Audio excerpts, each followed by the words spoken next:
Tea குடிக்கணும்னு Africa வரைக்கும் வந்தேன். அப்படியே அந்த ஆப்பிரிக்கா பழங்குடி மக்களை ஒரு பேட்டி எடுத்து போடலாம் அப்படின்ட்டு வந்திருக்கேன். அவங்க பேட்டியை பாருங்க. சிரிக்க வேண்டாம், சிரிக்காம சொல்லுங்க. ஏன் சிரிக்கீங்க?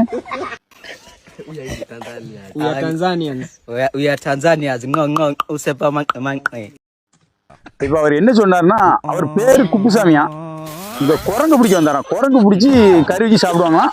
குரங்கு கறி டேஸ்டா இருக்குமா, அதான் அவர் சொன்னாரு. இனி அடுத்த கேட்போம், அவர் என்ன சொல்றாரு கேட்போம். வாங்க கேட்போம் அவர்கிட்ட. இவரும் சிரிச்சு தான் பேசிட்டு இருக்காரு.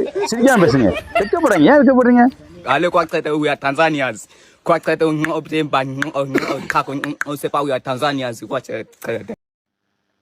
இவர் என்ன சொன்னார்னா, இவர் பேரு தண்டாயுதபாணியா.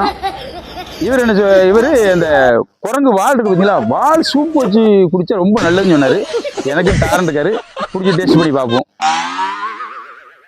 அடுத்து நெக்ஸ்ட் அடுத்து என்ன சொல்றான்னு கேட்போம். வாங்க. இவர் என்ன சொன்னார்னா, இவர் பேரு சுப்பிரமணியன். இவர் வந்து இந்த காட்டுல வந்து 30 வருஷமா இருக்காராம். ஏன்னா இந்த புலி, சிங்கம், யானை இதெல்லாம் அவங்க பக்கத்துல வந்து சூடு வர்றது தான் இவர் வேலையாம். அதான் சொன்னாரு. நான் நெக்ஸ்ட் அடுத்த ஆள்கிட்ட கேட்போம், என்ன சொல்றான்னு கேட்போம். வாங்க. இவர் பேரு பாண்டித்துறையான். இவர் இங்க என்ன வேலை பண்ணிட்டு இருக்காருன்னா, இந்த டைனோசர் மேய்க்கிறது தான் இவர் வேலையாம். டைனோசர் போடுற முட்டையெல்லாம் சேமிச்சு வச்சு விற்கிறது தான் வேலையாம். ஒரு டைனோசர் முட்டை 1 லட்ச ரூபா போதும் பார்த்துக்கோங்க. அப்போ நம்மளும் டைனோசர் மேய்க்க வந்துடலாமோ? ஓகே மக்களே, இது வரைக்கும் இந்த ஆப்பிரிக்கா காட்டு மக்களை நம்ம அப்படியே டீ குடிக்க வந்துருந்து பேட்டி எடுத்தோம்.